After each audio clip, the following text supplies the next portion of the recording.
என் இனிய தமிழ் மக்களுக்கு வணக்கம் கூறி தொடர்ந்து பேசுகிறேன். தலைவனுடைய பெற்றோர்கள் சந்தித்து பேசுகின்ற பொழுது தலைவியினுடைய தந்தை விசாரிக்கிறான். தம்பி, எப்படி இருந்தது வேட்டை? நீ இதான் முதன்முறையாக வேட்டைக்கு போனேன்னு கேள்விப்பட்டேன். என்ன மானை கொன்றாயா, இல்லை வேறு ஏதாவது கொடிய விலங்குகளை கொன்று வந்தாயான்னு அவன் சிரிக்கிறான். ஏன் சிரிக்கிறேன்? நான் போன இடத்துல எந்த விலங்கும் கிடைக்கல, வெறுங்கையோடு தான் திரும்பி வந்தோம். சரி, அப்போ மணமகனுடைய தாய் தந்தை, நாங்கள் உங்களிடம் ஒன்று கேட்க விரும்புகிறோம், கேட்கலாமான்னாங்க. உங்களுக்கு எத்தனை பெண்கள்னு கேட்டாங்க. ஒரே ஒரு பெண்ணு தான் எனக்கு, ஒன்றே ஒன்று கண்ணே கண்ணுன்னு இருக்குது.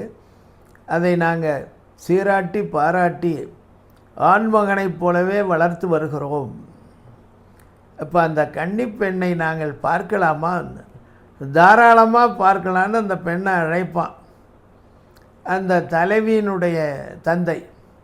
இவன் வந்து எல்லாருக்கும் வணக்கம் சொல்லிவிட்டு அங்கே தேனும் பலாச்சுளைகளும் நிறைந்த ஒரு பெரிய தட்டில் அங்கங்கே சின்ன சின்ன குவளைகளில் தேன், அந்த பெரிய தட்டில் பலாச்சுளைகள், தேனும் அந்த பலாச்சுளையும் தான் அங்கே விருந்தோம்பலுக்கு முதலாக கொடுக்கறது.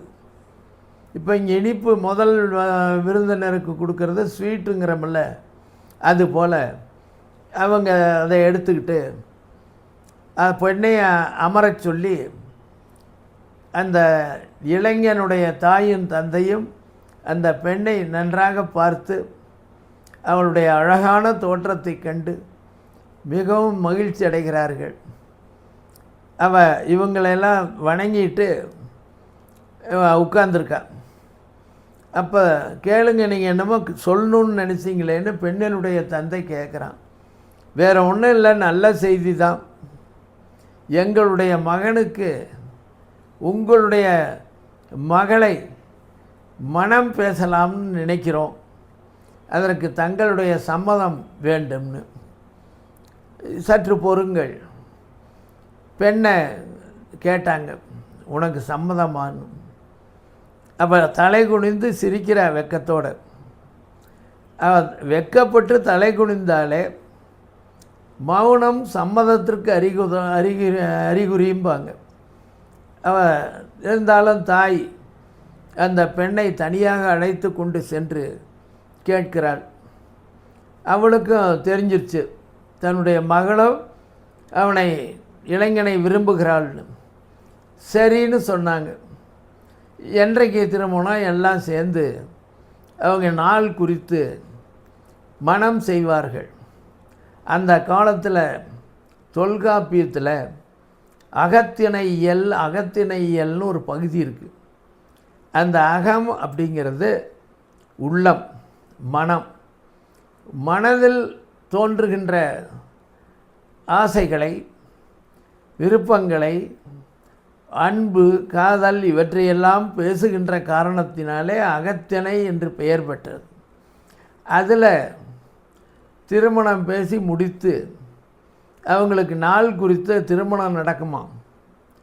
அந்த திருமணத்துக்கு அந்த காலத்திலலாம் சடங்குகள் கிடையாது.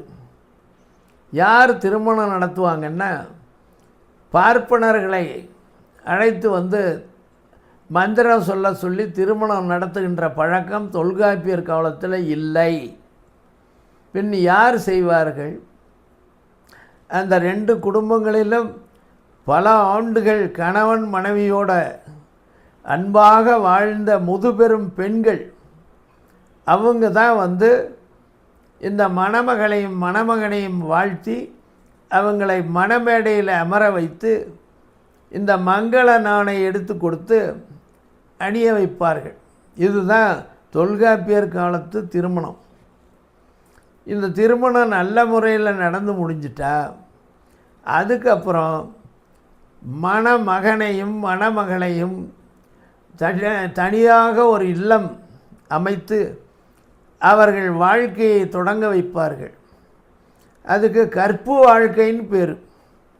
திருமணம் நடக்கிற வரைக்கும் அதுக்கு களவுன்னு பேர். 2 பேரும் காதலிச்சது திருட்டு தானே. களவுனாலும் திருட்டுனாலும் ஒன்று தான். இதை 2 பேரும் அன்பால் ஒத்து போனார்கள். திருமணம் நடந்து அவங்க வாழ்க்கை நடத்தலாம். அது கற்பு.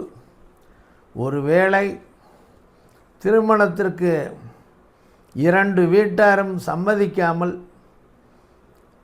முடிவு செய்யாமல் இழுத்து கொண்டே போனால் தலைவனும் தலைவியும் அவர்கள் ஏங்கிக் கொண்டிருப்பார்கள்.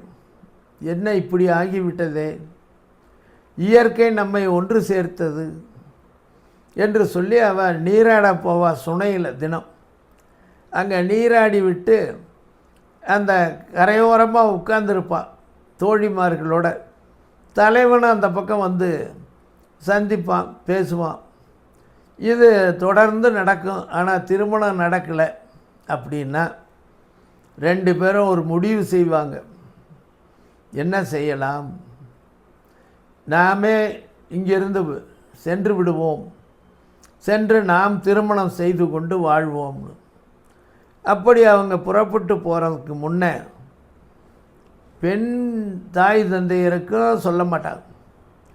இவனும் இளைஞனும் தாய் தந்தையருக்கு சொல்லாமல் ஒரு குறிப்பிட்ட வேளையில் ஊரில் திருவிழா நடக்கும் கோயிலில், அதே போல் அந்த விழா காண போவாங்க கூட்டம் கூட்டமாக. அந்த விழா காண போகிறவங்க மாதிரியே இவங்களும் போய் திடீர்னு அங்கேருந்து கிளம்பி அந்த கூட்டத்தோட கூட்டமாக ஊரை விட்டு ஓடி போய் விடுவார்கள். இப்போல்லாம் ஓடி போயிட்டாங்கன்னு சொல்கிறோம்லவ, அதை தான் அந்த காலத்தில் உடன்போக்கு என்று சொல்லுகிறார் தொல்காப்பியர். உடன்போக்கு, தலைவனும் தலைவியும் யாருக்கும் சொல்லிக்காத போயிடுறாங்க. 2 பேருக்கும் மனசு கஷ்டமாக தான் இருக்குது. அங்கே போகிறப்ப, வெளியூர் போகிறப்ப இப்போ எதிர்ப்புற வர்றாங்க திருவிழா காண. அவர்கள்லாம் இவங்களை பார்த்து, என்ன நீங்கள் சிறு வயது பெண்ணும் இளைஞனுமா போகிறீங்க, இந்த காட்டு வழியில் பல விலங்குகள்லாம் வரும், உங்களை பார்க்க எங்களுக்கு பாவமாக இருக்குது சொல்ல, நாங்கள் இந்த பக்கத்து ஊருக்கு போகிறோம், அங்கே அந்த ஊரில் எங்களுக்கு உறவினர்கள்லாம் இருக்கிறாங்க, அங்கே போய் நாங்கள் வீடு பார்த்து தங்கி விடுவோம், 2 பேரும் காதலர்கள், திருமணம் செய்து கொள்ள எங்களுடைய பெற்றோர்கள் சம்மதிக்கலை, அதனால் நாங்கள் உடன்போக்கு நிகழ்த்துகிறோம். சரி போய் வாருங்கள்னு அந்த பக்கம் விழா பார்த்துட்டு வர்ற 2 பேரை அறிமுகப்படுத்தி 2 பேரையும் பக்கத்து ஊரில் கொண்டுட்டு போய் சேர்த்துருங்க பத்திரமான்னு அனுப்பிச்சிட்டு அவங்க போகிறாங்க. அங்கே போய் இவங்க சொல்ல அவங்க உறவினர்கள் 2 பேரையும் வரவேற்று உபசரித்து, இதெல்லாம் அந்த சங்க காலத்தில் தொல்காப்பியர் காலத்தில் இயல்பாக நடக்கும். அதை ஒரு கேவலமாகவோ ஓடி போயிட்டான், அவங்க கூட போயிட்டான், அவன் ஒருத்தி இழுத்துக்கிட்டு போயிட்டான் என்று தகாத முறையில் பேச மாட்டார்கள். சரி பொறுத்து பார்த்தார்கள், முறையான திருமணம் நடக்கலை, அதனால் ஓடி போய் திருமணம் செய்து கொள்வோன்னு போயிட்டாங்க. அந்த உடன்போக்கு அங்கே சில காலம் தங்கி அவங்களுக்கு ஏதாவது ஒரு தொழில் தலைவனுக்கு வேணும், வணிகம் வியாபாரம் செய்யலாம், இல்லை எங்கேயாவது அலுவல் நிமித்தமாக போகலாம், இல்லைன்னா அரசனுடைய படையில் சேரலாம் வீரனாக என்று ஏதாவது ஒரு பணி வேலை அவனுக்கு கிடைக்கிற மாதிரி முயற்சிப்பாங்க. பணியில் அவன் அமர்ந்த உடனே அவனுக்கு குடும்பம் நடத்துறதுக்கு வருவாய் வேண்டுமல்லவா, கணவனும் மனைவியுமா தனி வீடு எடுத்து தங்கி இருந்து அங்கே இல்லறம் நடத்தணும். அந்த இல்லறத்துக்கு அடிப்படையே எது? பணம், செல்வம். காசு இல்லைன்னா எப்படி நீங்கள் குடும்பம் நடத்த முடியும்? அதை நடந்து அவங்க வாழ்ந்து கொண்டிருக்கிற காலத்தில் இவங்க தேடிட்டு வருவாங்க. பெண்ணின் தாய் தந்தையரும் இன்னும் மணமகன் இளைஞனுடைய தாய் தந்தையரும் இவங்க உடன்போக்கு நிகழ்த்திட்டாங்க, திருவிழா பார்க்க போனவங்க திரும்ப வீட்டுக்கே வரல அப்படின்னு தேடுறாங்க. அங்கே இல்லை என்று தெரிந்து கொண்டு பக்கத்து ஊருக்கு போகிறாங்க. அங்கே இருக்கிற மக்களை விசாரிக்கும் பொழுது அவங்க சொல்கிறாங்க, இந்த மாதிரி வந்திருக்காங்க, இங்கே தான் இருக்காங்க, நாங்கள் தங்க வச்சுருக்கோம், அவங்களுக்கு முறைப்படி நீங்கள் திருமணம் செஞ்சிடலான். பிறகு அவங்களுக்கு திருமணம் செய்து வைப்பார்கள். அத்தோடு இன்று நிறைவு செய்கிறேன். மீண்டும் நாளை தொடர்ந்து கேட்போம்.